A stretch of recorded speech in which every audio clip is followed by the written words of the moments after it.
Hello everyone, this is Alex, and today we're going to talk about orchestral minimalism. So what better day to talk about minimalism than the 4th of July? So I know I'm Canadian and, we're not really in good terms right now with the US, but I still love and I'm thankful to Americans for minimalism. So let's talk about this groundbreaking aesthetic from the 20th century. Minimalism was a way for Americans to define themselves from the growing avant-garde from Europe. The avant-garde that was researching new way to express themselves, trying to get away from the tonal system. People like Schoenberg, Stravinsky, Olivier Messiaen. So America in the 20th century, artistically, actually, culturally, was trying to find their own identity. So they created this aesthetic, this approach to music that was only using very basic motifs, very basic chord progressions, but instead I was focusing on the sonic experience of music through the use of repetition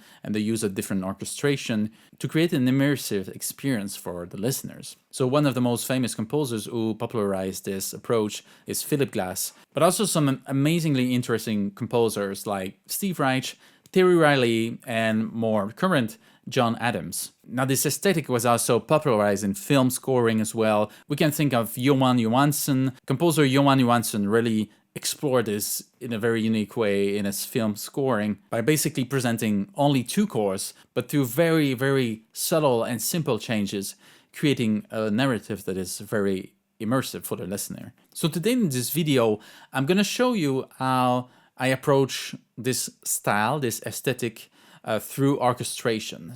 And I'm going to show you how it's also all about orchestration.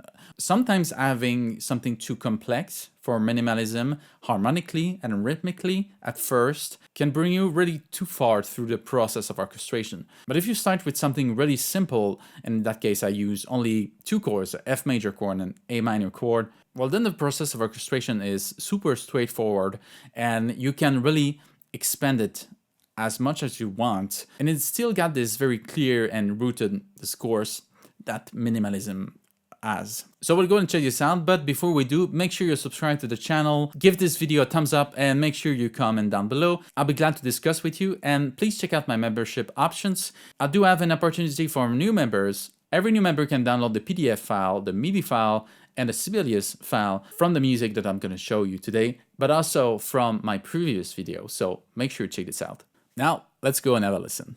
All right, so we got this piano reduction of this orchestral minimalism example that I'm going to show you today. So for this, I composed the most simple thing ever, a chord progression that we kind of hear a lot in this kind of naive minimalism that we can think about. So it's in A minor in this case, and it's basically a 6th degree going to a 1st degree, so F major going to A minor, and then moving a little bit to D minor 7 chord, and then back onto this F major. We also have this rhythmic pattern. It's a 4/4 that's actually divided in a group of 3, and another group of 3, and then a group of 2. So this it's a rhythm that's actually very characteristic of some very popular minimalism. So let's have a listen.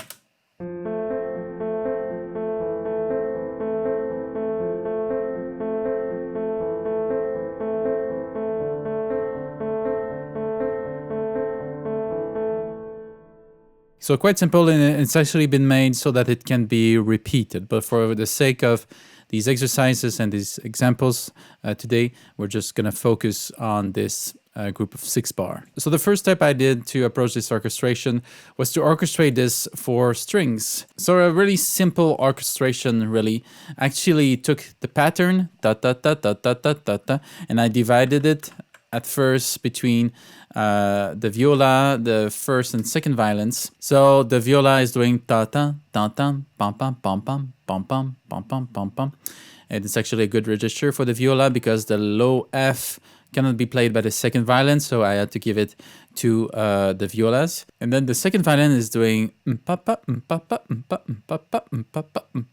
so you have this kind of complementary rhythms that creates the whole line.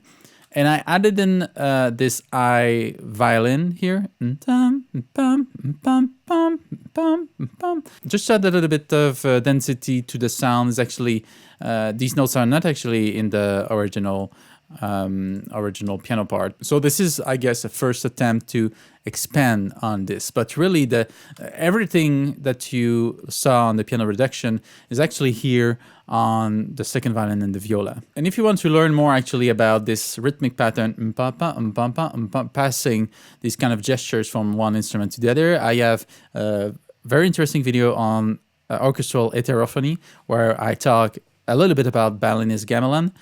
They use this kind of pattern. It's actually very, very useful to know in orchestral writing as well. Now for the cello and the double bass, I actually just punctuated the lowest note with the cellos. It's actually the same note as the violas here. Bum, bum, bum, bum, bum, bum, bum. And I give it the pizzicato as well. And I decided to add, it's actually an octave lower than the cello here. I decided to punctuate only the first beats of every bar with the double bass until the end here, where I lead back into the first bar like this. So let's listen to this first version for strings.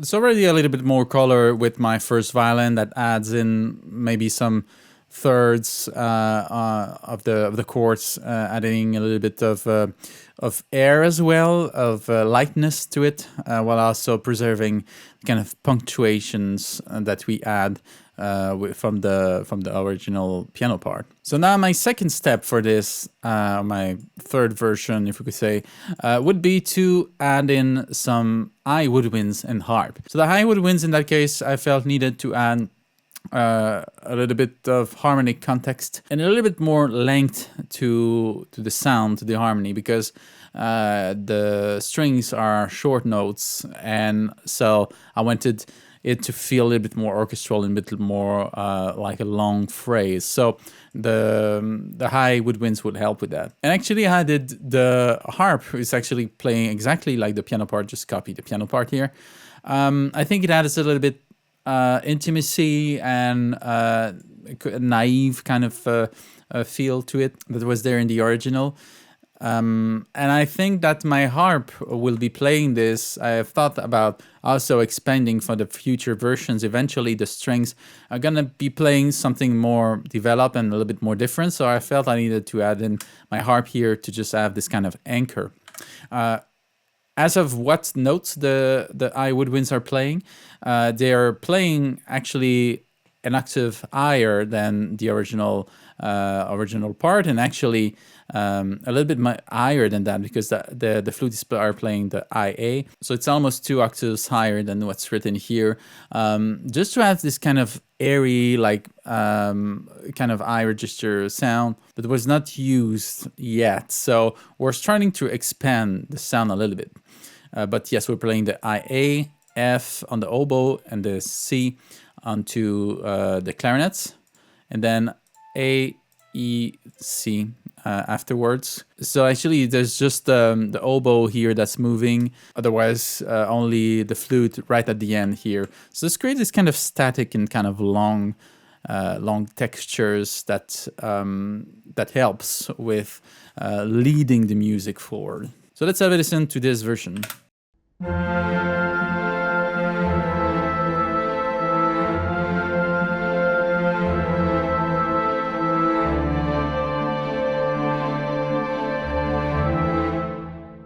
So a lot more airy, a lot lighter, I feel, but still we get more color from the harmony, and I think we're starting to feel a little bit more the music behind and starting to have a different view of the original piano part. Now this next version with bassoons and horns. So I added in the bassoons and horns. I kept the bassoons from the previous version, I didn't want it to do this higher line. Although they could have played the IF, but I wanted to keep the bassoons for kind of a bass function. So the role of these now only creates a kind of transition between the different chords. So pa-ram, beat, beat, pa-ram, beat, beat. This is very effective if you present the attack at first of the high winds and then responding with the lower winds like this. So it creates this kind of back and forth effect. And also the bassoons and the horns goes very well together. The horns rolls is actually always going between the woodwinds and the hard brass, and they're kind of in between all of them. Actually, when you write for a wind quintet, you have the horns that are there as well. So they play very well with the rest of the woodwinds in that case. So I felt it was the next step for me and for my arrangement. So let's have a listen to this new version with this little addition.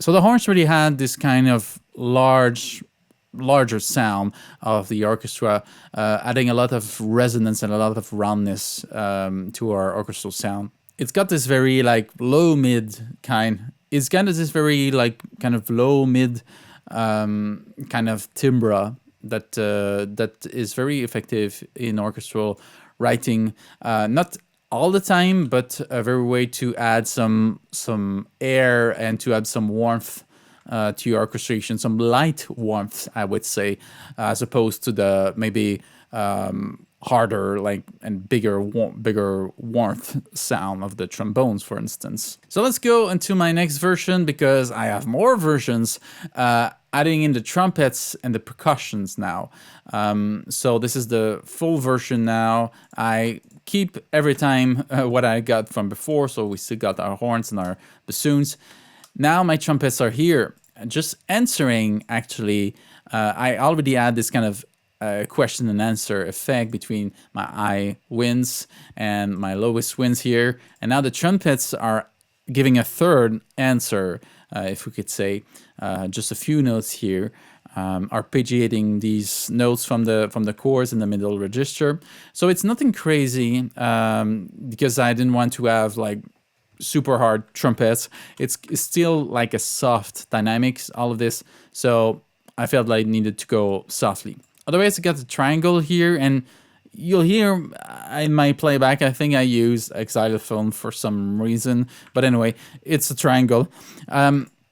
Just adding a few hits here and there to add some brightness. The glockenspiel as well, adding brightness, and the suspended cymbal, just light sound, is also adding some brightness to our sound, some very high sizzling. So let's have a listen to this other version.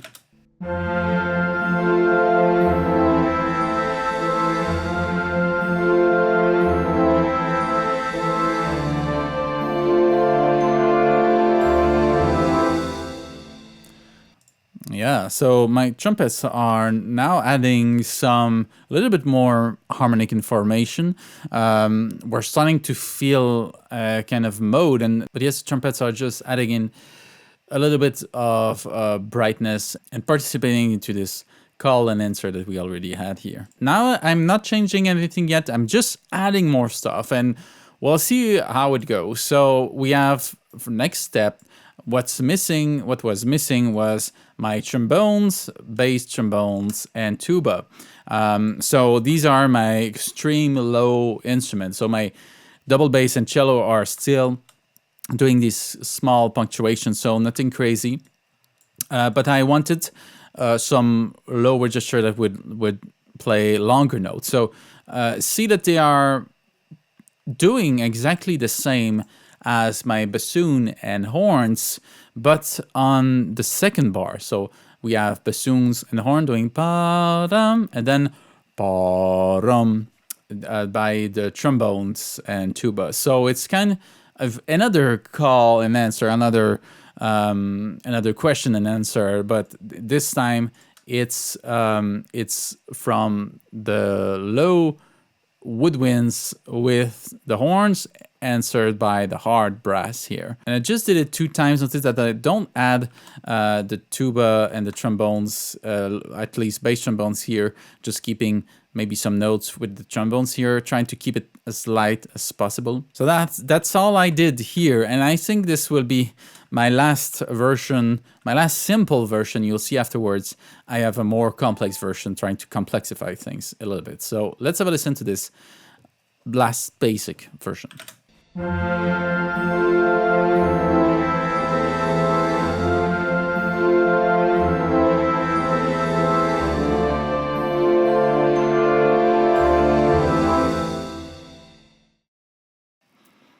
So the sound is much thicker now, and you'll see that I've used every beat.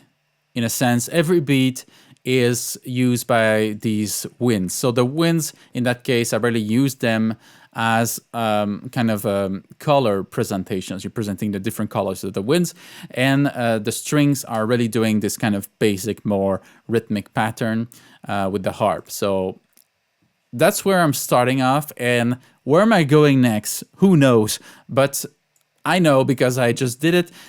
It's movement in strings and in high woodwinds. So and the next step to this version was to add something a little bit more dynamic. You hear in minimalism a lot of complexity as well, sometimes very fast patterns, but still the bass is simple and it's repetitive. So that's the idea of minimalism. Orchestration and a minimal orchestration exists, but minimalism doesn't need your orchestration to be minimal. It can be complex and it can be very colorful. It can be changing as long as the music behind it is staying simple in a way. And you know, I like to complexify things, so let's see what I did here. So from the previous part, the strings, I only changed the first and second violin. So let's listen to only the strings for this.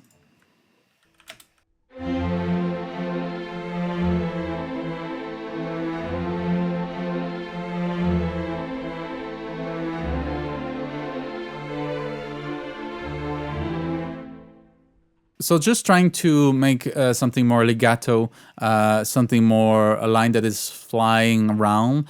I think it was interesting to go and touch to the registers of the high woodwinds, but still preserving this very pulsy pattern with the lowest part of the strings while using the higher strings for this other purpose. So this is usually something I do. I try to find how can I keep what I had before with a fewer group of instruments. So in that case, only trying to free up the higher parts for them to do something else. And then you would start to expand on that. So other things, the high woodwinds here, movement, trying to add a little movement. I kept the notes from the previous version, but I just added with triplets, changing of notes between the neighboring notes of the chord, and it's all doing this in harmony, so it creates this very rich sound. And the fact that it's in triplet, it's the first time we're gonna hear triplet in this, and as opposed to the 8 notes were the usual like kind of basis of this. So now it's gonna be a little bit more blurry in a sense. So maybe let's hear only a part of the high woodwinds.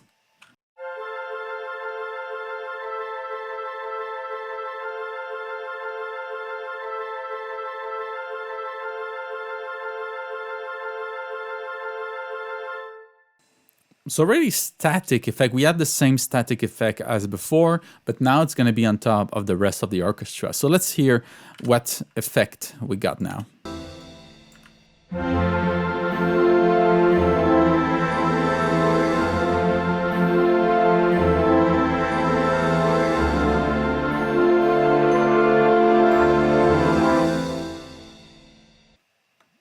Yeah, so we're getting something quite interesting, I feel. But I always like to go even further, and we can always go further. So I went all in with this. I said, I don't just want triplets, I want sextuplets. And I don't just want sextuplets, I want 16 notes. I want all of it. So you got the 8 notes that are still there, but you also got some other patterns within the strings. And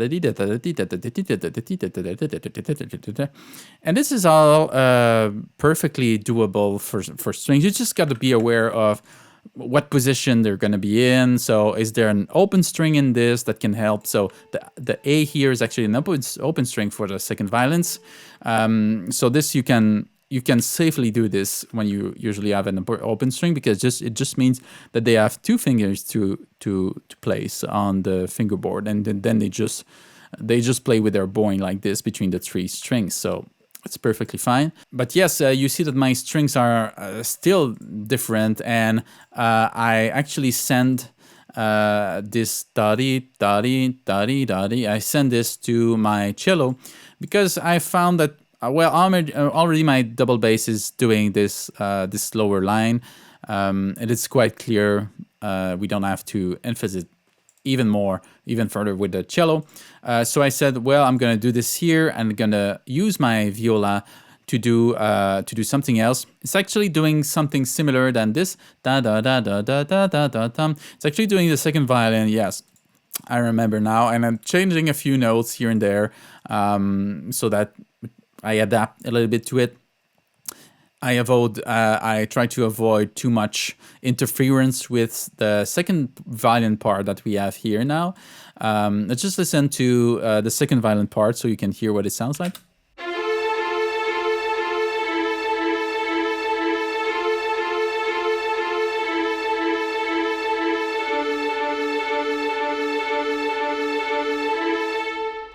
Yeah, it's actually very much easier to do than you can imagine. And then we got the first violin, who's almost doing the same thing that it was doing here, but I added it to a triplet kind of rhythm. So let's hear the whole string part, what it sounds like now.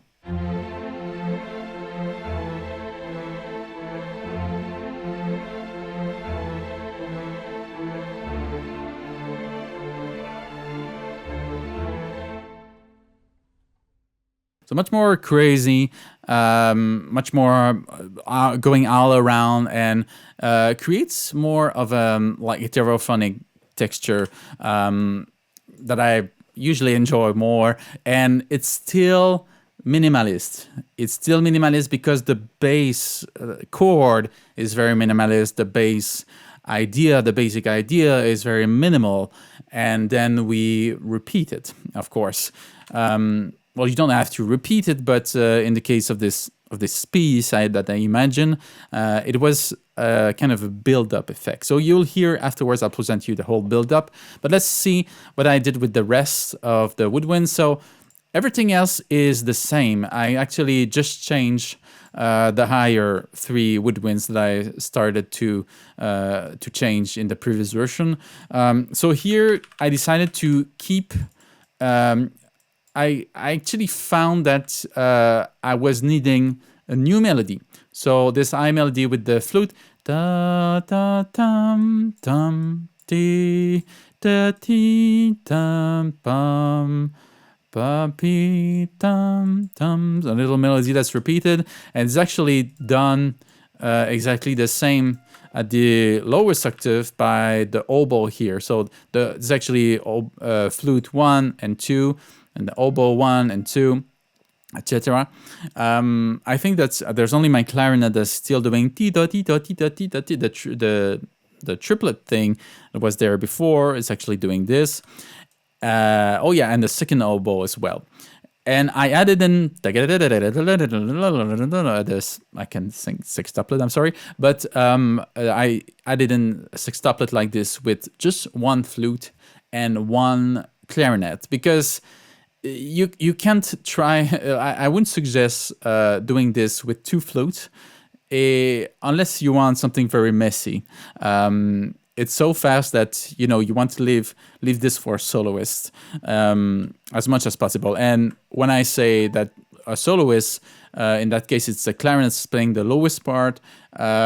It's still considered to me as a soloist. A soloist, it's like two soloists playing the same part. They're different instruments. They're at different registers and an octave apart. So it's not like they have to be perfectly together. So to me, there's already a difference there. Let's just listen to these higher woodwinds now.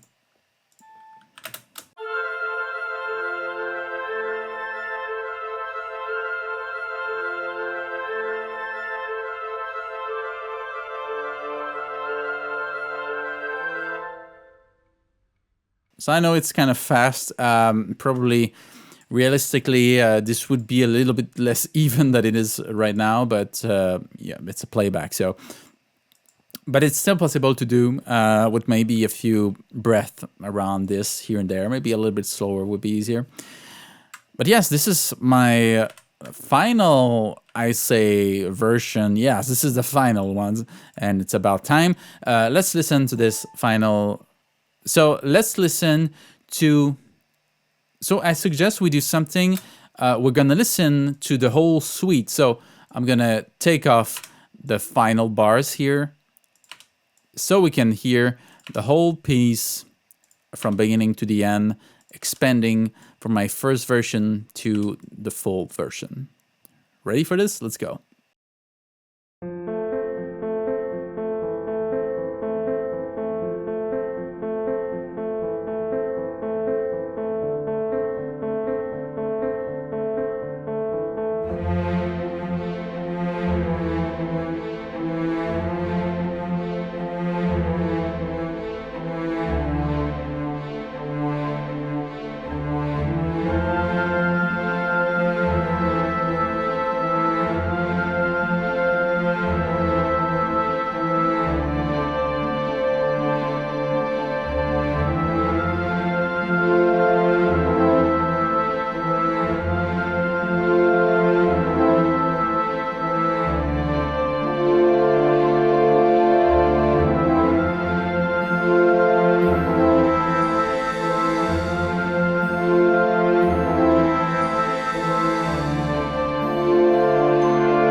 So you see that this step-by-step approach that I always present in most of my videos is very effective and is very clear with minimalism. Just having few very simple chords and a very clear rhythmic pattern can allow you to create this very dense orchestration without losing the listener. Now, thank you for listening. Give me a comments down below, and I'll see you in the next one. Bye-bye.